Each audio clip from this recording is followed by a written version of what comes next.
जी अस्सलाम वालेकुम रहमतुल्लाह। मैं हूं आपका मेज़बान एडवोकेट चौधरी रहमान।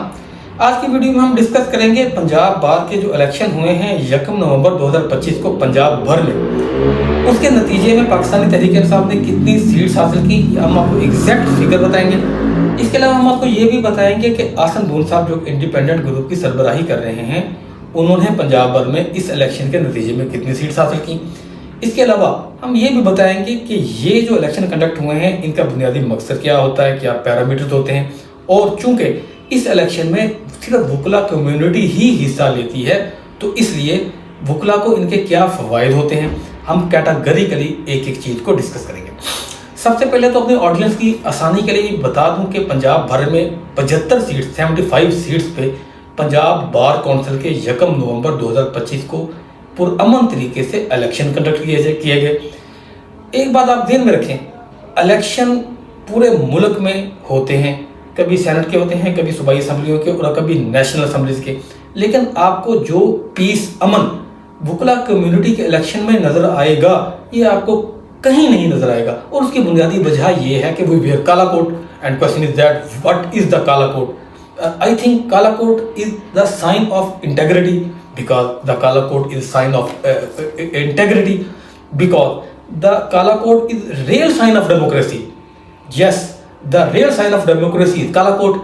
आपने कभी देखा है कि मौसम कैसा हो या मुल्की हालात कैसे हों, पंजाब बार काउंसिल के इलेक्शन हो, पाकिस्तान बार काउंसिल के इलेक्शन हो या फिर डिस्ट्रिक्ट बार काउंसिल के इलेक्शन हो, ये वक्त मुतय्यना पे क्यों हो जाते हैं, कभी भी ये आगे पीछे क्यों नहीं जाते। एक्स्ट्रा ऑर्डिनरी सर्कमस्टेंस हो तो तभी चंद दिन के डिले एक दो बार देखी गई है पास्ट में, लेकिन इससे ज़्यादा ये डिले नहीं होते। यहाँ कभी भी कोई केयर टेकर्स आके नहीं बैठते, इसलिए ये कहा जा सकता है अगर कहीं रियल डेमोक्रेसी पाई जाती है तो वो पंजाब बार, डिस्ट्रिक्ट बार और पाकिस्तान बार के इलेक्शन में। अब आते हैं हम मुद्दे की तरफ। जो 1 नवंबर को पाकिस्तान भर में पंजाब भर में जो इलेक्शन हुए 75 सीट्स थी टोटल। इसमें जो सबसे बड़ी डिवीज़न थी वो लाहौर डिवीज़न थी। लाहौर डिवीज़न में जो पाकिस्तान बार के पंजाब बार के जो रिस्पेक्टेड मेंबर्स इलेक्ट हुए हैं उनकी तादाद 16 है। और इसके अलावा फैसलाबाद में जो मेंबर्स इलेक्ट हुए हैं उनकी तादाद 10 है। ये मैं डिवीज़न की बात कर रहा हूँ, डिस्ट्रिक्ट के नहीं। अब जिस तरह रावलपिंडी में जो मौजूद मेंबर्स इलेक्ट हुए हैं उनकी तादाद 8 है। अब जो रावलपिंडी में जो इलेक्ट हुए हैं 8, उनमें से 5 तो रावलपिंडी डिस्ट्रिक्ट के हैं और एक सीट थी अटक डिस्ट्रिक्ट की, और एक सीट इसी तरह जो हमारा चकवाल है वहाँ की थी, और एक सीट झेलम की। इसी तरह लाहौर में कसूर, ननकाना साहब और इसकी जो बाकी डिस्ट्रिक्ट्स हैं उनकी सीट्स मिला के 16। अच्छा, ये होता किस तरह है? होता इस तरह है कि वुकला कम्युनिटी के जितने मुअज़्ज़ज़ मेंबर्स या जितने मुअज़्ज़ज़ वोटर्स उस कॉन्स्टिट्यूंसी में, उस डिवीज़न में होते हैं, उस डिस्ट्रिक्ट में होते हैं, उनको जांचने परखने के बाद एक सर्टन पैरामीटर्स के बाद वहाँ की सीट्स अनाउंस की जाती हैं कि यहाँ चूँकि इतने वुकला पाए जाते हैं तो यहाँ इतनी सीट्स होंगी। तो चूँकि लाहौर पंजाब की सबसे बड़ी बार है तो वहाँ की सीट्स टोटल डिवीज़न की 16 है। अब हम आ जाते हैं इस टॉपिक पे कि पाकिस्तान तहरीक इंसाफ ने असल में कितनी सीट हासिल की और जो आसन बून साहब हैं उन्होंने कितनी सीट्स हासिल की, उनके जो ग्रुप है। तो मैं आपकी ऑडियंस को शौक लगेगा मेरी इस बात पे कि पाकिस्तानी तहरीक इंसाफ ने इस इलेक्शन में बाकायदा तौर पे सिर्फ 15 सीट्स हासिल की हैं और 75 में से सिर्फ 15 सीट्स।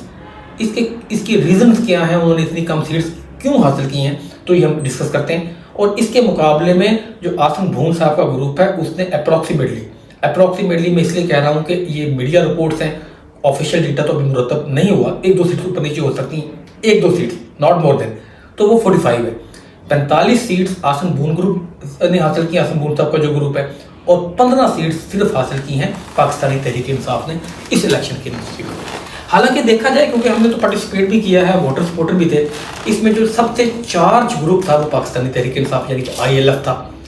लेकिन ILF ने इतनी कम सीट्स क्यों हासिल की हैं, ये एक लम्हा फिक्रिया है पाकिस्तानी तहरीक इंसाफ के लिए। इसकी इब्तिदा तब हो गई थी जब पाकिस्तान बार काउंसिल के इलेक्शन हुए।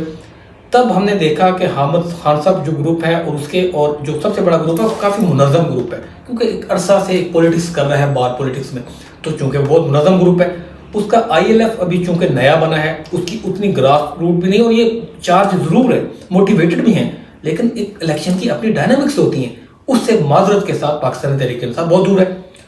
हमने आते हैं दोबारा मुद्दे की तरफ। जब पाकिस्तान बार काउंसिल के इलेक्शन हुए तो हमने एक चीज़ खुल के देखी, ILF और हम खान साहब एक पेज पे नहीं थे, जिसके नतीजे में आसमा जो है आसमा ग्रुप जो आसमा साहबा का वो जीत गया, आसम बूम साहब का ग्रुप जीत गया।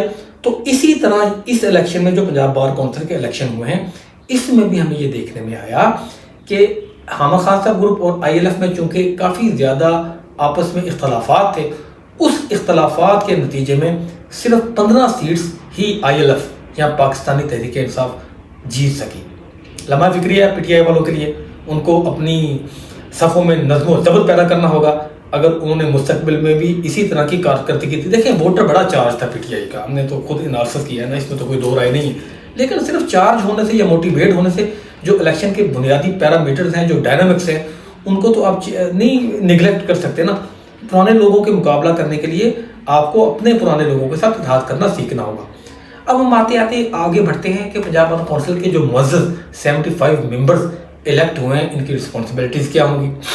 तो मैं आपको बता दूं अपने ऑडियंस को कि जो पंजाब बार काउंसिल है, चूँकि एक आइनी अदारा है, इसकी जो चेयरमैनशिप है, एक्स ऑफिशियो चेयरमैन जो होते हैं वो एडवोकेट जनरल पंजाब होते हैं। एडवोकेट जनरल पंजाब जो इसके एक्स ऑफिशियो चेयरमैन होते हैं। जिस तरह आपने देखा होगा यूनिवर्सिटीज़ में, जितनी भी यूनिवर्सिटीज़ हैं, इनके जो चांसलर होता है वो गवर्नर पंजाब होता है। हाँ, वाइस चांसलर जितने भी होते हैं वो वहाँ से जिस तरह जो भी इलेक्ट होके आए हों या वज़ीर आला की नामजदगी से वो बनते हैं, इसी तरह इसका एक्स ऑफिशियो चेयरमैन जो पंजाब बार काउंसिल का, वो एडवोकेट जनरल जो भी हों वो होते हैं। और इसके अलावा चेयरमैन जो होते हैं उसके लिए वोटिंग, इसकी जो 75 मेंबर्स होंगे वे अपनी पूरी जो है, चूँकि जुडिशरी ये कॉन्स्टिट्यूशनल इंस्टीट्यूट है, आइनी अदारा है, तो ये इनके इंटरनल भी इलेक्शन होंगे। 75 जितने भी वोटर मौजूद मेंबर्स हैं जो इलेक्ट हुए हैं, ये वोट डाल के अपनी पूरी काबीना तश्कील देंगे, जिसमें वाइस चेयरमैन का होगा, बाकी जितने भी होते हैं वो सारे, यानी कि ये अभी अनाउंस हो जाएंगे चंद दिन में। इसके अलावा अब ये आते हैं इनकी रिस्पॉन्सिबिलिटीज़ क्या हैं। देखें जी, इनकी रिस्पॉन्सिबिलिटी सबसे जो बड़ी जो होती हैं वो वुकला कम्युनिटी के अंदर रूल एंड लॉ को मेंटेन रखना, जो नए वुकला आते हैं उनको लाइसेंस के पैरामीटर्स बनाना कि किस तरह उनको लाइसेंस दिया जाएगा, और सबसे बढ़कर वुकला कम्युनिटी की फलाह बहबूद के लिए काम करना इनका बुनियादी मकसद होता है। और ये करते भी हैं, इसमें कोई दो राय नहीं। और हम अब इस पे आ जाते हैं कि इनकी प्रिविलेजेस क्या होती हैं। जो मीडिया रिपोर्ट्स हैं, इनके मुताबिक इनकी 2.4 मिलियन 24 लाख पाकिस्तानी रुपीज़ इनके जो माहाना मुशायरा होता है, सॉरी सालाना पानानम, ये लेकिन ये बढ़ के 10 मिलियन तक जा सकता है, क्योंकि जाहिर बात है दूर दूर से आना जाना होता है। और लाहौर में चूँकि ये इनका जो भी जितनी भी इनकी मीटिंग हेल्ड होती हैं वो तो लाहौर में होती हैं। खैर, ये तो एक बहुत छोटी बात है। वुकला जो इतने बड़े बड़े नाम हैं, ये तो एक मंथ की इनकी आमदनी है जो साल में देती है पंजाब बार, क्योंकि इतने बड़े बड़े नाम हैं अपने डिपार्टमेंट में, अपने फील्ड में। और वुकला कम्युनिटी के जो माथे का ये झूमर है, एक एक जो भी मेंबर इलेक्ट हुआ है वो, तो इस तरह ये इलेक्शन के नतीजे में जो 75 मेंबर्स हैं, ये इनकी ड्यूटीज़ हैं। लेकिन मैं एक बात आपको बता दूं, पाकिस्तानी तहरीक इंसाफ जिस पे पूरी कौम और वुकला कम्युनिटी की उम्मीदें थीं, उन्होंने सिर्फ 15 सीट्स ली हैं। अब उनको अपना कथारसिस करना होगा कि कौन सी ऐसी वजूहात बनी। वजूहात तो है ही कौन, एक वजह है, और वो है हामिद खान साहब ग्रुप और ILF के जो नज़रियाती इख्तलाफात हैं। और इस नज़रियाती इख्तलाफात की वजह से जो दूसरा ग्रुप था उसने 45 सीट्स ली। तो ये आपको मैं क्रेडिबल रिसोर्स से बता रहा हूँ, ये नहीं है कि आपको यानी कि मीडिया आपको क्लीन स्वीप कर लिया, PTI ने 100 सीट जीत ली, 50 सीटों वाली भी बातें सामने आई, इस तरह बिल्कुल नहीं हुआ। तो आज के लिए इतना ही। दुआ में याद रखिएगा। आपका मेज़बान एडवोकेट रहमान।